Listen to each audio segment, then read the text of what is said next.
So in today's video, I want to talk about a really simple concept, that is adding the altered scale into your playing, especially into your bebop lines. This is so incredibly central to jazz improvisation that you probably are hearing it constantly played in people's lines. You can just immediately level up your playing so quickly by adding the altered scale into your playing and using good approach note and enclosure patterns around it. Also, quick note, I've made a resource that coincides with this video that's got a bunch of different altered licks and patterns that you can actually use. It's completely free and you can download it from the free resource library. If you're not signed up for that yet, be sure to sign up. The link is in the description. So let's take a look at adding the altered scale into our playing today. So first of all, let's just start with the basic 2-5-1 in C.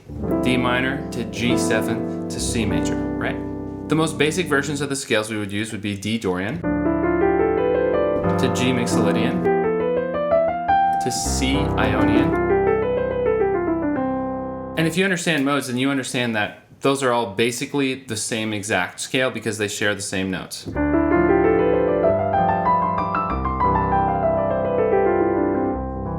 Now, if you already know this, just a super quick review, but approach notes are essentially the concept of using chromatic tones to approach a chord tone. Our chord tones are going to be 1, 3, 5, and 7. So we could actually, in a line, go D, D flat, C to land on the 1.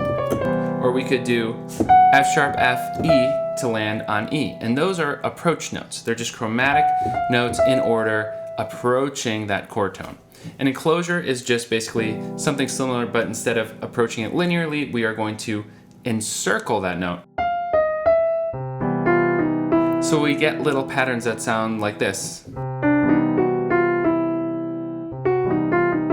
So I'm just taking these notes, and even though they don't work at all in C major, it's okay because we're just creating a little tension and they release right onto the chord tone.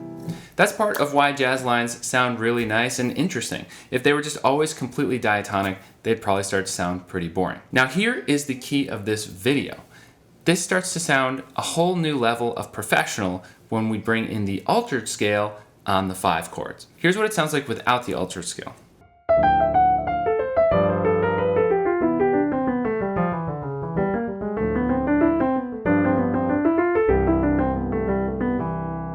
Now, as soon as we bring in the altered scale, it's going to sound like this, and pay attention to the G7 in particular.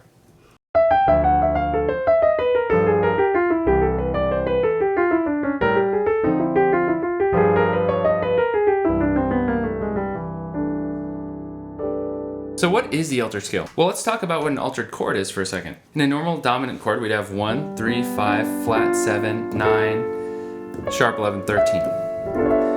Now in the altered version of this chord, we would actually have 1, 3, sharp 5, flat 7, flat 9, sharp 9, and sharp 11. So basically all the possible alterations are made. Well, of course we have a scale that fits that, and that is the altered scale. So that looks like this.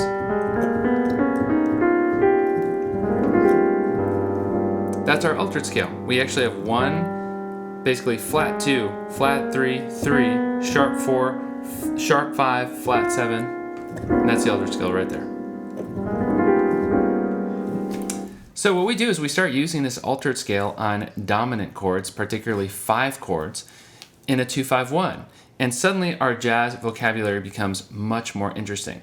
So even if we don't do any approach notes and enclosures, we can still get some really interesting sounding scalar movement as opposed to if we just did it diatonic. So again, purely diatonic.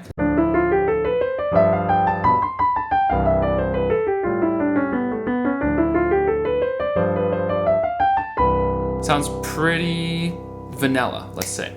So let's try this out. So we're going to add the altered scale over the 5 chord.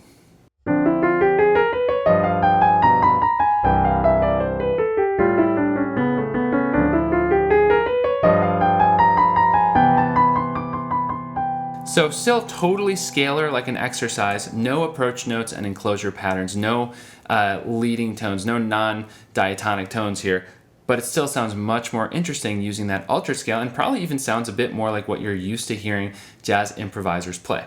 So now, if we actually made some enclosure and approach note patterns here, we could do some beautiful things. Really quick, if you're getting a lot out of this video, please hit that like button. Really helps me out. So here's how this is gonna work. We can actually do some really nice enclosure and approach note patterns around some of these altered tones in an altered chord. So let's look at a G, 7 sharp, 9 sharp, 5, i.e. a G altered chord. So I'm gonna do a bunch of patterns around the 1 of this chord, so just G.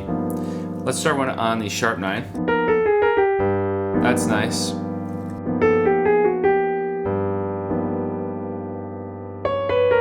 There's just some approach notes. Totally linear scalar.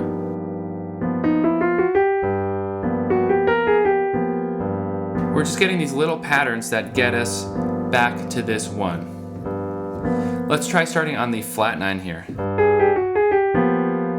That might lead us to some interesting lines like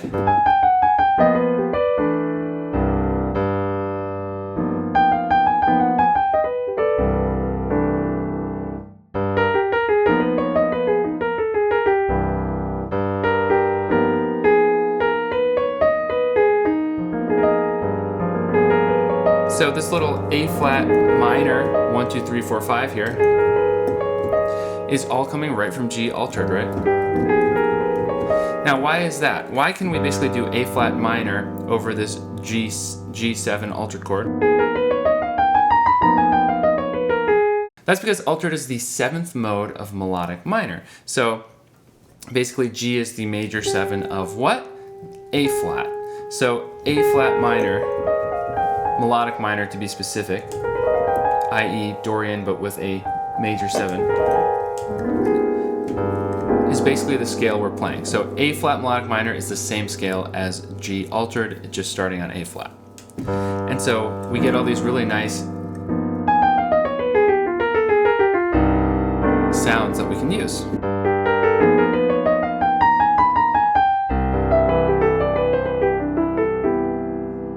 And we can use that for both major and minor 2-5-1s.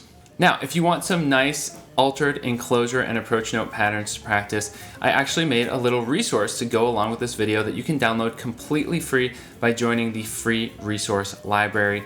Link is in the description of this video. And here's what I would encourage you to do. It's 2 things. Number 1, I want you to start listening to and even watching along with transcriptions of some of your favorite musicians and listen to those 5 chords in the 2-5-1s and see if you hear the altered scale being used. Then, after you've done that and you've checked out some of the ways that those folks actually use those patterns, I would love for you to sit down at the piano and actually work on using the altered scale on your 5 chords as well. See how that sounds if you just start basing what you're doing on the altered scale instead of a more simple scale like the Mixolydian scale. I think you're gonna be surprised at how great that sounds. All right, thank you so much for watching. If you're new here, please be sure to click subscribe and hit the bell to turn on notifications so you don't miss any more videos just like this one and you don't miss any more useful information that's gonna make you a better player. And of course, if you got a lot out of this video, please hit the like button. It really helps me out.